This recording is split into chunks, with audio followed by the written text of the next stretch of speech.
Chlorobenzene की reaction को, chlorobenzene की अभिक्रिया को नाइट्रिक एसिड से नाइट्रिक अम्ल से कराने पर क्या होता है जब। तो आइए फिर समझते हैं इस रिएक्शन को। देखिए इस तरह से बनाइए आप बेंजीन। जी सर हमने बेंजीन बनाई और उस पर लगाइए Cl। क्या लगा दीजिए Cl। तो बेटा ये होती है आपकी क्लोरोबेंजीन। इसे कहते हैं क्लोरोबेंजीन या कह सकते हो फिनाइल क्लोराइड या पढ़ सकते हो फेनिल क्लोराइड, जैसा आप बोलते हो। अब हमें इसकी रिएक्शन करानी है नाइट्रिक एसिड से नाइट्रिक अम्ल से। तो नाइट्रिक एसिड से रिएक्शन कराने का मतलब है हमें करना है क्लोरोबेंजीन का नाइट्रेशन। क्या करना है? नाइट्रेशन करना है। जब हम क्लोरोबेंजीन का नाइट्रेशन करेंगे तो हमें क्या करना होगा? सर हम लेंगे नाइट्रेटिंग मिक्सचर। क्या लेंगे? नाइट्रेटिंग मिक्सचर या मिक्स्ड एसिड। अब सर नाइट्रेटिंग मिक्सचर क्या होता है? नाइट्रेटिंग मिक्सचर क्या होता है सर? आइए समझते हैं। देखिए नाइट्रेटिंग मिक्सचर होता है बच्चों कंसंट्रेट बोले तो सांद्र HNO3 और कंसंट्रेट बोले तो सांद्र H2SO4 का मिक्सचर। इसे हम कहते हैं नाइट्रेटिंग मिक्सचर। जब बेटा नाइट्रेटिंग मिक्सचर में बोले तो नाइट्रेशन में जो नाइट्रेशन फैक्टर होता है वो कौन होता है? Nitronium ion. बेटा याद करो इसका नाम। क्या नाम है इसका? Nitronium ion. बताइए इतनी बात समझ में आ गई?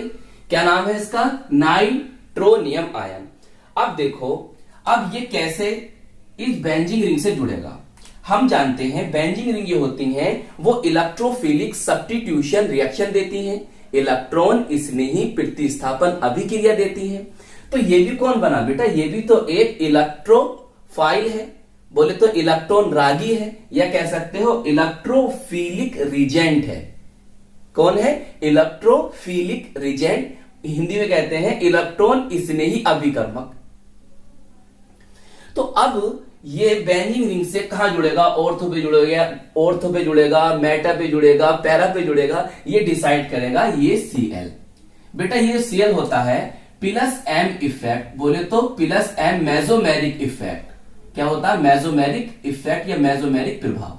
प्लस M इफेक्ट के कारण बेटा ऑर्थो पर, यहां ये ऑर्थो पोजीशन है, ये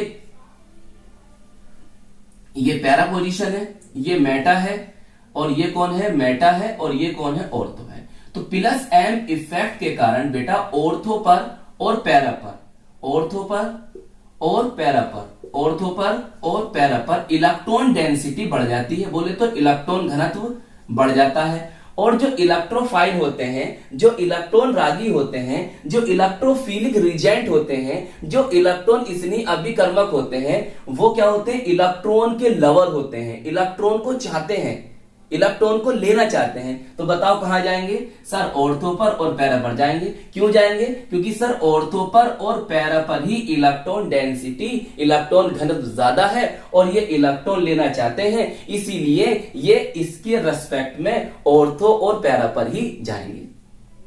बस बन गया आपकी प्रोडक्ट। तो एक कहां जाएगा? ऑर्थो पर। तो इस तरह से बेटा प्रोडक्ट बनेंगे। Cl ये आया। नेम बताएंगे आपको। अभी कुछ और बातें बतानी है। मैं चाहता इसे 1 मिनट भी लगता मुझे रिएक्शन पूरी करने में, लेकिन बेटा आप समझ के पढ़िए। आप रटेंगे थोड़ी ना यार रिएक्शन। कहां तक रट लोगे बताओ? लीजिए अब नंबरिंग कर दो बेटा। 1 2 1 2 3 4। तो 1 क्लोरो 2 नाइट्रोबेंजीन। नेम क्या हुआ?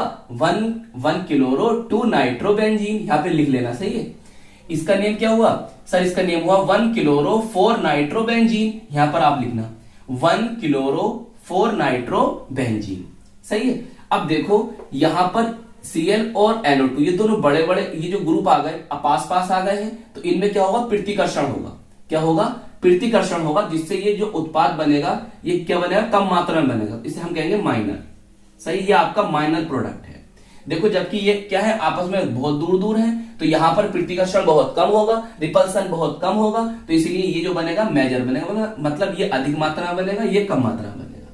कहने का मतलब मेरा ये है, यहां पर इनके नेम लिखना, इसका यहां नेम लिखना और उसके नीचे ब्रैकेट में ऐसे लिख देना, सही है।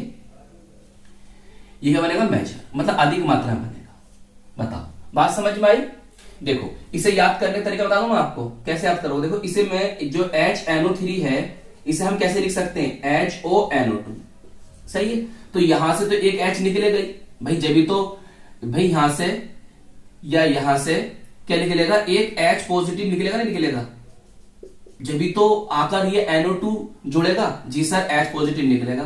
तो वो जो H पॉजिटिव होगा ना, यहां से इसके साथ निकाल दो, बताओ क्या निकल गया सर, यहां से जल निकल जाएगा, H2O निकल जाएगा, बचा क्या NO2, बस ऑर्थो पर और पैरा पर जोड़ दो। बताओ याद रख लोगे ऐसे।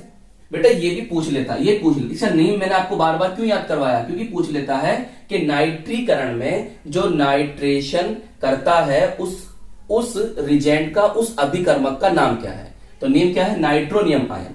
मैंने एक जगह देखा है खाली इसका नेम भी पूछ लिया है कि NO2 पॉजिटिव को क्या कहते हैं, क्या कहते हैं, बताओ क्या कहते हैं, नाइट्रोनियम आयन कहते हैं, सही है। चलिए रिएक्शन नोट कर लो, नेम पता चल गया, रिएक्शन आपकी कंप्लीट हो गई।